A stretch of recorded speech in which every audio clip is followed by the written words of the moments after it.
నమస్తే రమ్మగారు. నమస్తే జయ. రమ్మగారు, ఇంటి నిర్మాణం అప్పుడు ఏమైనా చెట్లు అడ్డున్నాయి అనుకోండి, తీసేస్తూ ఉంటారు. మామిడికాయ చెట్టని, వేప చెట్టని, ఇట్లా కొబ్బరి చెట్టు ఉన్నా కూడా తీస్తారు. అయితే కొబ్బరి చెట్టుని మనం చాలా శుభసూచకంగా చూస్తూ ఉంటాం. తీసేస్తే దానివల్ల ఏదన్నా మనకి అంటే ఆ ఫలితం ఏదన్నా ఉంటుందా? తీసేయటం వల్ల అంటే చెడు ఫలితం నేను అనేది అట్లా ఏమన్నా ఉంటుందా? దోషం ఏమన్నా ఉంటుందా? దాన్ని ఏమన్నా సరి చేసుకోవాలా? భయపడాల్సిన విషయమా?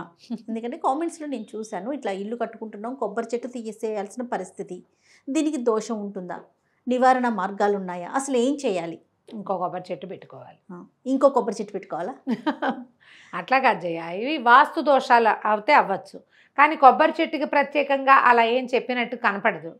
వేప చెట్టు, రావి చెట్టు అవి తీయాలంటే తప్పనుకుంటారు. ఎందుకంటే రావి, వేప మనకి దైవ సమానమైన వృక్షాలు, దేవతా వృక్షాలు కాబట్టి పూజిస్తాం మనం. కొబ్బరి చెట్టు కల్పవృక్షం, మనకు అవకాశాలు ఇస్తుంది. అది కొబ్బరికాయలు సంపాదన ఇస్తుంది.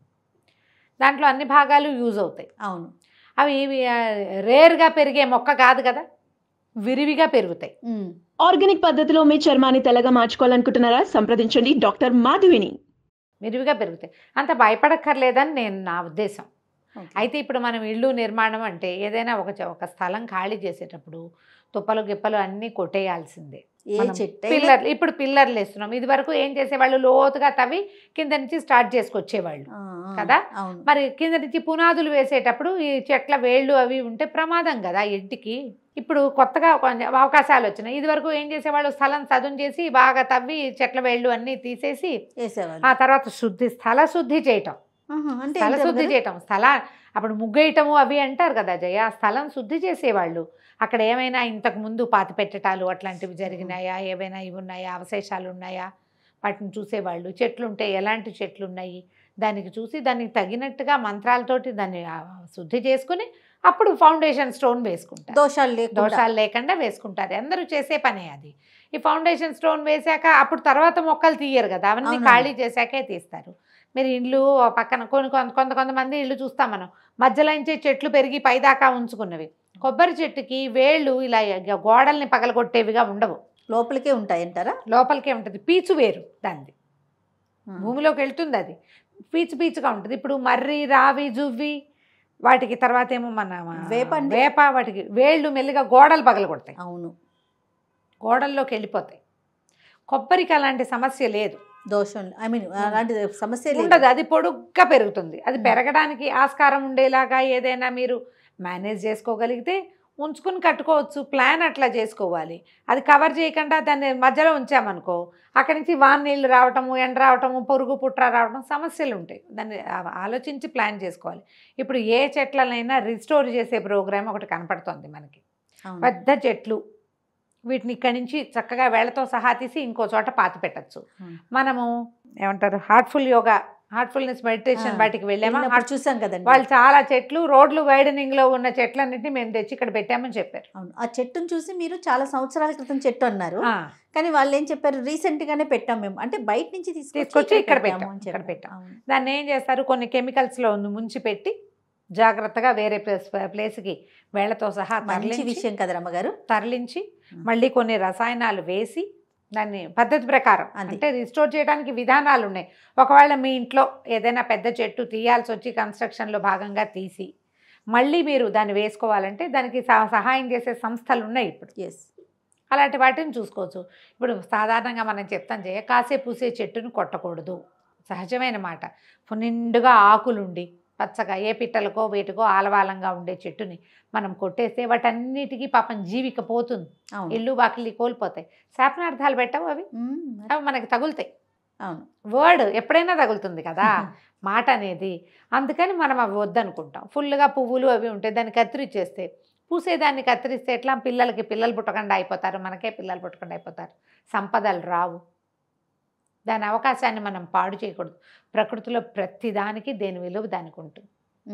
అత్యవసరమైతే తప్పిస్తే ఈ పని చేయొద్దు. అవసరమైతే చేసినా మళ్ళీ అలాంటి దాన్ని ఇంకొక దాన్ని పుట్టించండి. మీరు ఇంకో చెట్టు పెట్టండి అక్కడ, మళ్ళీ పువ్వులు పూసేవి. ఇప్పుడు ఈ చెట్టంతా కొట్టేసావు, ఆ కొమ్మల్ని నాటి ఉంచుకోండి పక్కన ఏ కుండీల్లోనూ, మళ్ళీ దాన్ని బాత పెట్టండి, మళ్ళీ దానికి పూసే అవకాశం ఇవ్వండి. పోనీ మనకి మళ్ళీ అవకాశం లేకపోతే నర్సరీ వాళ్ళకి ఇచ్చేసినా వాళ్ళే ఎవరో ఒకళ్ళకి ఫ్రెండ్స్కో ఎవరో ఒకళ్ళకి ఇవ్వండి. ఇచ్చుకోవచ్చుగా. అట్లా ఆలోచించి చేయాలి. ఎప్పుడైనా ఏవైనా తొలగించేటప్పుడు ఎవరైనా వాస్తు విద్వాన్ని మాట్లాడుకోండి. ఈ ఫలానా చెట్టు ఇది తీయచ్చా, ఒకళ్ళు ఎవరో నన్ను అడిగారు, గుర్తొచ్చింది ఇప్పుడు నాకు, రావి చెట్టు వచ్చింది గోడలో, దాన్ని తీయచ్చా అని. తీసిపారేయండి, ఏం కాదు అని చెప్పాను నేను. తీసి వాళ్ళు ఎక్కడో గుళ్ళో పెడతారట తీసుకెళ్ళి.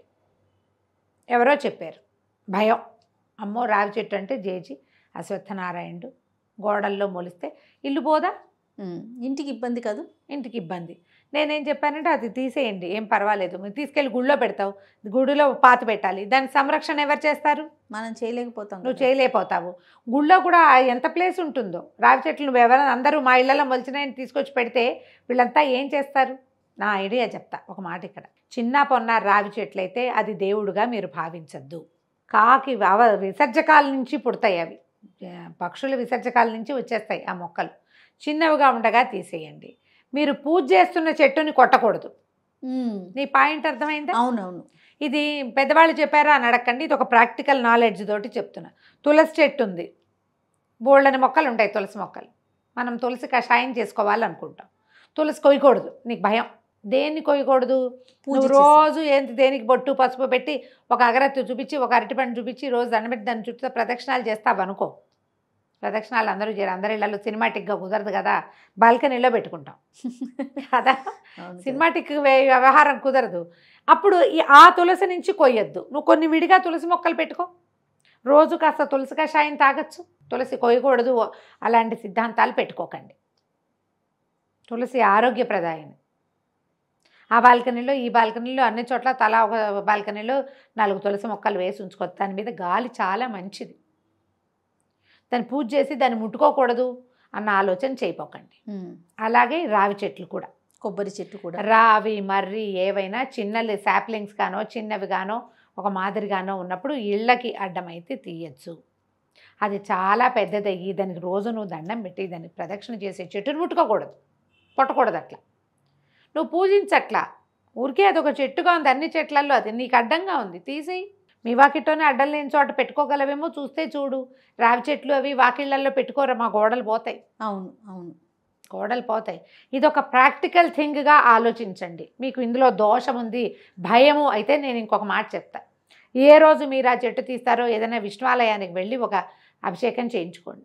ఇది అపరాధ సహస్రాల్లో నేను ఇది ఒక అపరాధం చేశాను, నన్ను క్షమించు అని అయిపోతుంది.